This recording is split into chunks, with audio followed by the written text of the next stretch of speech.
Hey everyone, welcome back to another episode of Talk Tech with Tiff.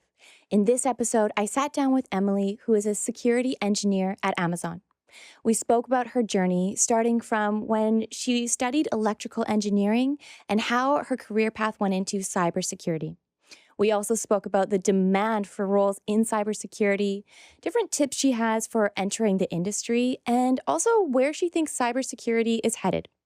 Before we get into it, though, if you haven't already, make sure to subscribe to my newsletter. It's linked down below. It's completely free, which features unique job postings, discounts, career advice, some personal tips from me, and more. Okay, let's dive right in. Welcome to Talk Tech with Tiff, the New York edition, where I am sitting down with industry professionals to hear about their career journeys and current roles. I created this series to hear from people who are established in the tech industry so that we can all learn what these individuals do in their day-to-day jobs and the type of opportunities out there. Hi, Emily. How are you? I'm doing well. How are you? I'm good. I'm so happy to finally meet you in person. I am, as you know, a huge fan of all your videos, so I feel like I'm fangirling right now. Oh my gosh. I was fangirling on the way here. Thank you so much for having me on. Thank you for coming. I feel like you're one of the first people I followed with my STEM Diaries account, so to actually meet you in person. Unreal. Oh my goodness, I feel the same way. That means a lot coming from you because I think I love what you are doing and how you break down technical concepts and are educating so many people. And we'll get more into that later. But first of all, congrats, because you recently, not too long ago, landed a new job as a security engineer at Amazon. I did. Yeah, thank you. It's been a fun journey and That's kind awesome. of crazy, but yeah. How long ago was that? Was it a few months ago? It was, so I started August 1st. Wow. So what is it now? Almost November, so 2 months, 3 months. Has it flown by? It has flown by. It's been a great experience, definitely learning so much and Yes.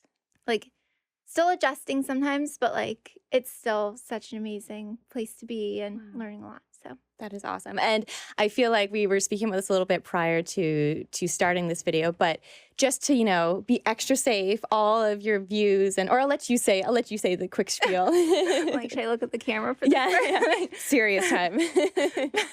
But yeah, all of my views are not reflective of Amazon's or anything. They're all my own views. Yes. Yeah, own views and opinions. Own views and opinions. Yes, of course. So a security engineer, what does a day-to-day look like for you? Yeah, so a lot of learning. I do a lot of automation for my team, to just automate our processes and stuff like that. So I use a lot of Python, and then I've learned SQL, which I feel like Amazon's such a big company that you just face such interesting challenges and interesting projects because of its scale. So that's really cool. Yeah, it's such a large company, and I'm sure there are so many different teams or areas that you can focus in on, that it's kind of the opportunities probably feel limitless in many ways as far as definitely how you want to grow your career and all of that. Definitely. And they're very open about making sure you're happy in your team and everything. So that's brilliant. So security engineer, give me a bit of your background. How did you end up in security engineering? All right. So going all the way back. Yeah.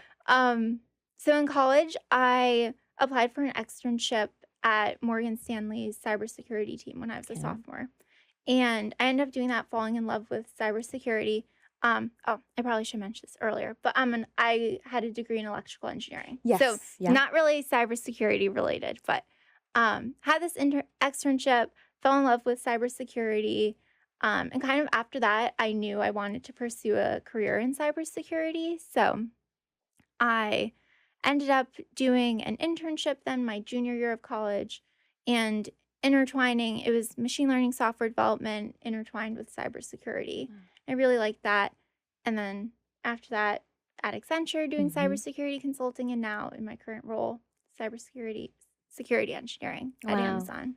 So going from electrical engineering into cybersecurity for your first internship, was there anything that you had to kind of teach yourself prior to the internship or kind of on board with leading up to it?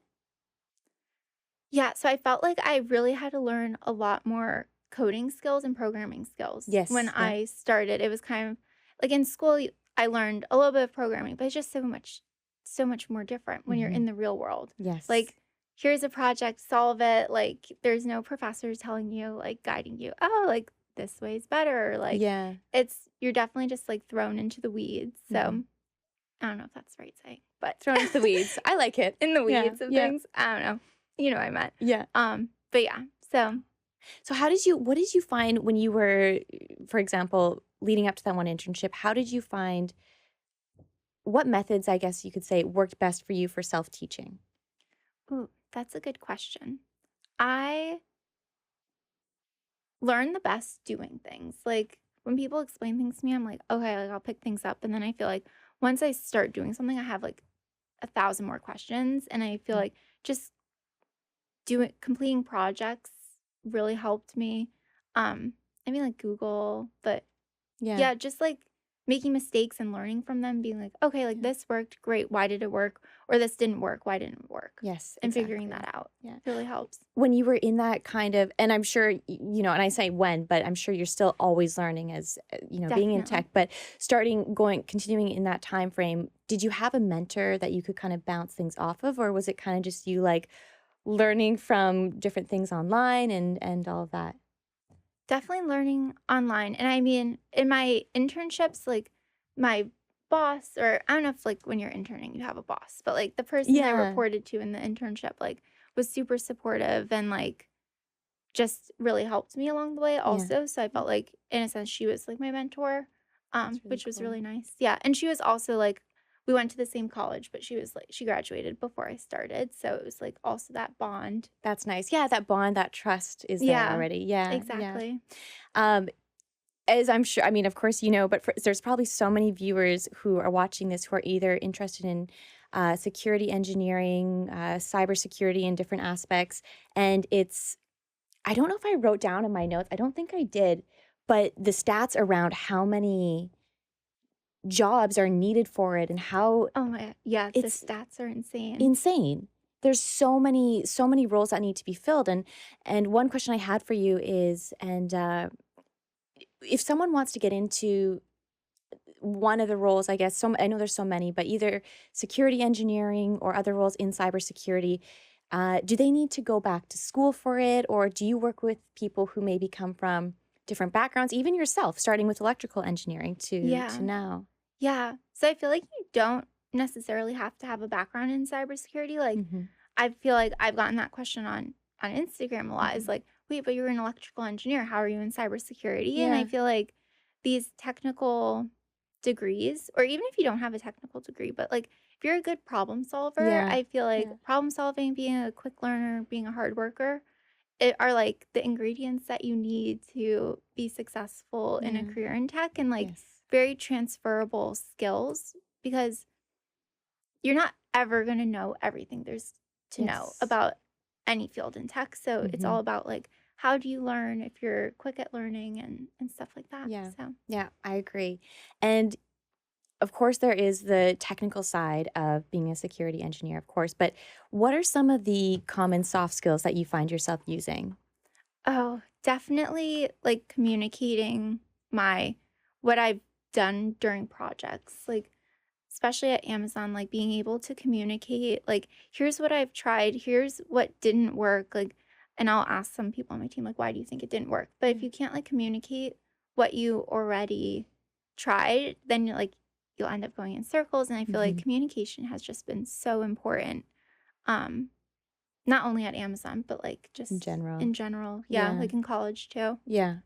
I'm gonna ask you a question that I didn't tell you I was gonna ask you, but as I've been doing, but it just came to I'm genuinely curious because I just like hearing people's career paths and where they're going, and I think a lot of times people don't know where they're going, which is a beautiful thing as well. But as a security engineer, what is a I'm gonna say typical, if that's even a thing, but what is a typical kind of career path for security engineers? Oh, that's a good question. I'm throwing you off. I'm like adding questions in I here. know, like, I didn't have notes on this. No, I'm Yeah. just kidding. But a typical career path for a security engineer, I feel like you have people who are just like security engineers Yes. until they retire, and then Mhm. some people like go into more of the project management side and leadership side of teams. And so for me personally, I don't know yet like Mhm. which path is for me, but right now I like where I am. I like doing the technical side of things. I felt like at my previous job it was less technical, and I Mhm. kind of learned from that. And I was like, oh, like I definitely like problem solving. But maybe Yes. like as I get older, I'll want to get more into a Yeah. project management sort of role. It will evolve, or it might Exactly. evolve. Yeah, in Yeah. different So ways. we'll Yeah. see. Yeah, I agree. I think that's one of my favorite things about tech as a whole is that you can be in one role right now, and your experience will be transferable to many other roles if you choose for it to be. Yes. Yeah. I think Yeah. that's amazing. Hmm. Yeah. So many opportunities. So many opportunities, and kind of going back, we spoke a little bit earlier about your social media and your videos, and for myself, I absolutely I admire them. I love them. Your I visual love your effects videos. are, oh my gosh, your visual effects are just like next level. Like I'll literally just watch them over and I'm like, this is amazing. Thank you. It's a whole other skill and talent in itself. So I think they're Oh, wonderful. thank you. But on that note, why do you find it important to share these videos, and what inspired you really to start sharing about uh, technical? I keep on going back to Tech Explained. You have other videos as well, of course, but kind of getting into sharing your experience in these videos. Yeah, no, I do feel like most of my videos are mostly like tech explained. Yeah. So, yeah, I feel like it's kind of two different sides. So, the first thing is that I feel like there's this stigma around tech, like that it's so complicated. And I really want to have my videos break down these concepts so, Hmm. like, simply that people are like, wait, that makes sense to me. And, like, kind of have that light bulb go off in their Hmm. head. And then also, I really believe like you can be what you can't see.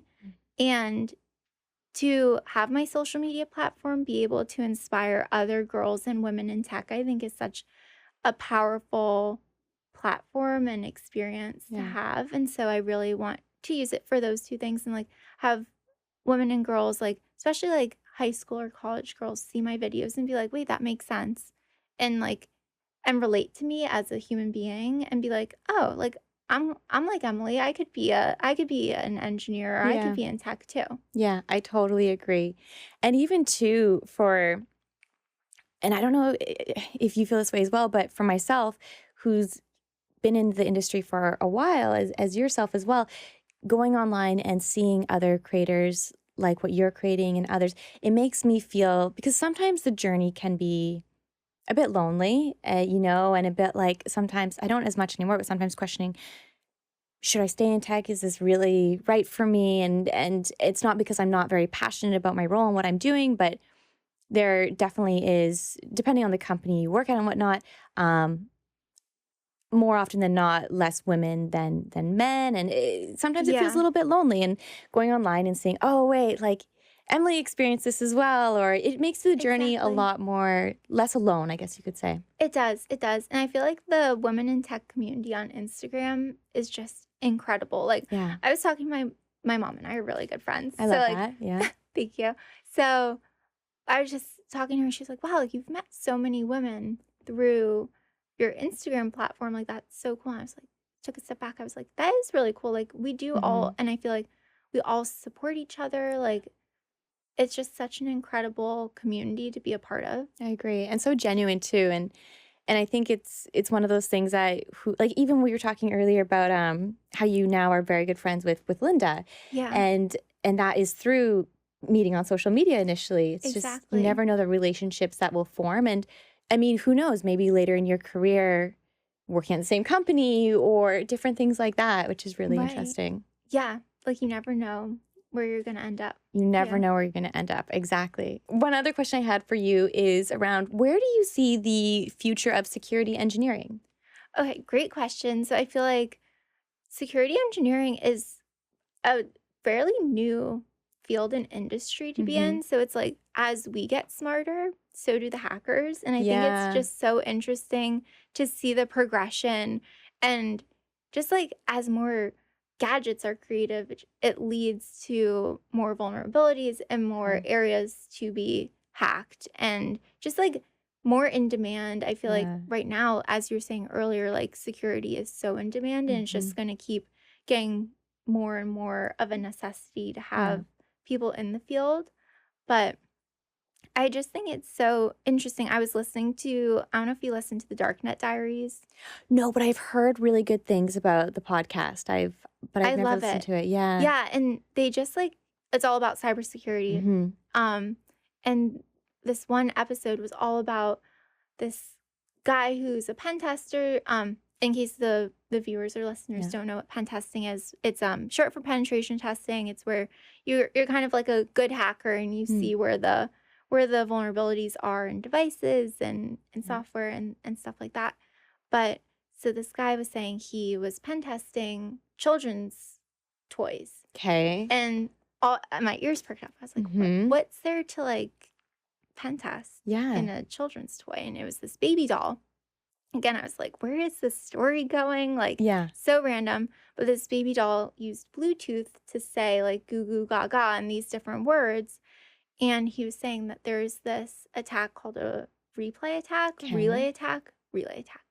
And it's where you can record the signal that's transmitted to Wow. these devices through Bluetooth. And so then without using the remote control. So, like, for example, your car key sends a signal to your car to unlock it. You could record that if you're like a malicious hacker Yeah. and open up someone's car in the parking lot by Wow. replaying that signal. And so, what this guy found was by using this attack on the baby doll, he could make it say like goo goo gaga, which not that interesting. But the interesting part was that some of the signals he sent took up more computing power than Okay. other signals. And what Okay. would happen is the ones that took up more computing power would make the doll hotter. And if he kept sending them, it could get so hot it could potentially like burn a child, which I thought was such an interesting application. And so that's what he presented to the company of this like children's toy. But I'm just like, you wouldn't ever think about that You wouldn't. just hearing cybersecurity. So that's like what amazes me about the field is like there's so much from the surface that you can't see. Yes. I thought when you started this story, it was going to go something in the direction of uh, that, you could spy on the children using the toy or something like that. Yeah, I did yeah. not expect it to take that turn at all. Right? It just Wow. yeah, Yeah. unexpected. It is. And when I think, hackers and like the movies and all of that, right? But which is not accurate, I understand. But I always think digital. I don't think like that where it has a physical impact, like an immediate Yeah. physical impact on someone and I'm sure we'll see maybe if I'm totally off, just let me know. But do you maybe more of that with even vehicles as well as they continue to get smarter and smarter, Yeah, then the definitely. hackers can kind of, yeah. Definitely. So interesting. Wow. It is interesting. You're in a field that, yeah, you're always learning and discovering new. Definitely. Yeah. So do you think kind of on that note, some traits of people who are looking to get into security engineering, once again, aside from the technical, and I know you talked about the soft skills as well, but being curious sounds like it's definitely another one or wanting to continue to learn. Definitely, Yeah. definitely. I feel like that's been such a big part of my career is just being curious. And also with social media, Hmm. I feel like I'm always curious about like, oh, I heard this concept at work. What does that mean? Like Yeah. Googling it, I'm like, maybe my audience would find this interesting Yeah. too. Okay, Yeah. like there's a video topic to explain this topic. Yeah. But yeah, I feel like just being curious and being like wanting to learn is Yes. so important. Like I Yeah. felt like I was always like loved learning growing up and it's really Hmm. helped me in my career. Yeah. On that note of learning, how do you find the time or how do you balance the time, full-time job, creating content, maintaining a social life, of course, and self-care? How do you and then learning on top of that, how do you find the time or how do you balance things? I feel like I really love creating content. Mm-hmm. So to me, that doesn't feel like work. Yeah. And honestly, same with, I mean, obviously, my job is work, but I feel like I enjoy what I do. So it's never like, I mean, some days you're just like, whoa, that was a busy day and it's a Yeah. lot, but I rarely feel burnt out Mm-hmm. from my career in social media. So it's like, I do still have the energy to do things. And I feel like I'm very lucky like that, Mm-hmm. that I enjoy and like am passionate about my Yeah. career and social media and stuff Yeah. like that. I love that. And I think it too, a lot of that goes back to really enjoying what you do and choosing something you're Yeah, passionate about because yes, there are days where they're long and tiring, of course, but overall, it's you're right. passionate about it and enjoying it and it doesn't burn Exactly. you out as quickly at least or if at all. Yeah. Exactly. Yeah. Yeah. Oh, that's great. Emily, I always end these conversations around advice that you would give to your younger self. What advice would you give to your younger self?